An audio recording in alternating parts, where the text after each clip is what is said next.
10ാം class +1 പരീക്ഷയുടെ ചോദ്യപേപ്പർ ചോർച്ചയിൽ crime branch അന്വേഷണ ചുമതല ക്രൈംബ്രാഞ്ച് മേധാവി വെങ്കിടേഷനാണ്. ഇനി ഇത്തരം പ്രവൃത്തികൾ ആവർത്തിക്കാതിരിക്കാൻ നടപടി സ്വീകരിക്കുമെന്ന് വിദ്യാഭ്യാസ മന്ത്രി വി ശിവൻകുട്ടി അറിയിച്ചു. വിദ്യാഭ്യാസ വകുപ്പിലെ 6 അംഗ സമിതി വിഷയം അന്വേഷിക്കുമെന്നും മന്ത്രി അറിയിക്കുകയും ചെയ്തു. സുലേഖ ശശികുമാർ തയ്യാറാക്കിയ റിപ്പോർട്ട് കാണാം.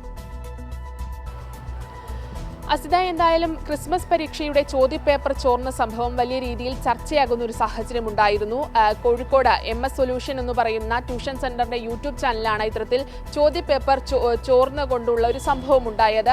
ഈ സംഭവത്തിൽ വലിയ രീതിയിൽ തന്നെ പൊതുവിദ്യാഭ്യാസ വകുപ്പ് അത് വളരെ ഗൗരവതരമായി കാണുന്നു എന്നുള്ളത് തന്നെയാണ് മന്ത്രി വി ശിവൻകുട്ടി ഇന്ന് മാധ്യമങ്ങളോട് വ്യക്തമാക്കിയത്. ഇന്ന് മന്ത്രിയുടെ നേതൃത്വത്തിൽ ഇത്തരത്തിൽ ഉന്നതതല യോഗം ചേർന്നിരുന്നു ഈ സംഭവവുമായി ബന്ധപ്പെട്ട്. അതിനുശേഷമാണ് മന്ത്രി വി ശിവൻകുട്ടി ഇത്തരത്തിൽ മാധ്യമങ്ങളെ കണ്ട കാര്യങ്ങൾ വിശദീകരിക്കുന്ന ഒരു സാഹചര്യം ഉണ്ടായത്.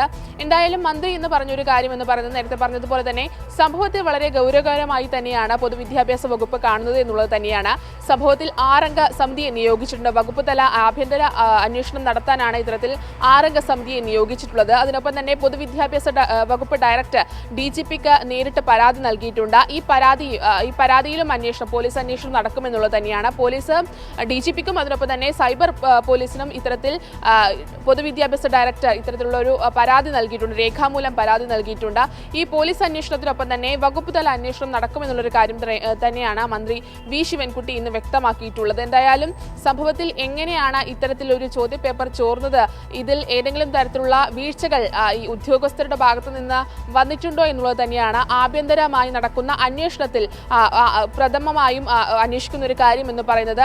അതിനൊപ്പം തന്നെ ഈ പറയുന്ന MS സൊല്യൂഷൻ എന്ന് പറയുന്ന കോഴിക്കോട് കൊടുവള്ളിയിലെ ട്യൂഷൻ സെന്ററിൽ സകല മര്യാദകളും ലംഘിച്ചുകൊണ്ടാണ് പ്രവർത്തിക്കുന്നത് എന്നൊരു കാര്യം കൂടി മന്ത്രി വി ശിവൻകുട്ടി ഇന്ന് മാധ്യമങ്ങളോട് വ്യക്തമാക്കിയിട്ടുണ്ട്. അതിനൊപ്പം തന്നെ സർക്കാർ സ്കൂളിലെ അധ്യാപകർ പുറമെ ട്യൂഷൻ സെന്ററുകളിലും പഠിപ്പിക്കാൻ പോകുന്ന ഒരു സാഹചര്യമുണ്ട്. ഇത്തരത്തിലുള്ള അധ്യാപകർക്കെതിരെ നടപടി ഉണ്ടാകുമെന്നുള്ളൊരു കാര്യം തന്നെയാണ് മന്ത്രി വി ശിവൻകുട്ടി വ്യക്തമാക്കിയിട്ടുള്ളത്. എന്തായാലും ഈ സംഭവവുമായി ബന്ധപ്പെട്ട വലിയ രീതിയിലുള്ള അന്വേഷണം വകുപ്പ് തല അന്വേഷണം നടക്കുന്നുണ്ട്, ഒപ്പം പോലീസ് അന്വേഷണവും നടക്കുന്നുണ്ട്.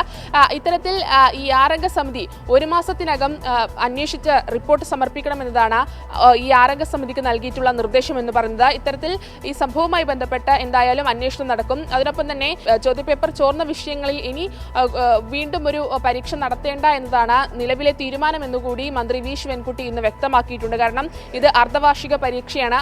ഇനി വാർഷിക പരീക്ഷകളിലേക്ക് പോകുന്ന സമയത്ത് കൂടുതൽ കാര്യക്ഷമമായി കൂടുതൽ കർശന നടപടികളിലൂടെയായിരിക്കും ഇത്തരത്തിൽ ചോദ്യപേപ്പർ പ്രിന്റ് ചെയ്യുന്നതടക്കം വിതരണം ചെയ്യുന്നതടക്കമുള്ള കാര്യങ്ങൾ എന്നതുകൂടി ഇന്ന് മന്ത്രി വി ശിവൻകുട്ടി വ്യക്തമാക്കിയിട്ടുണ്ട്.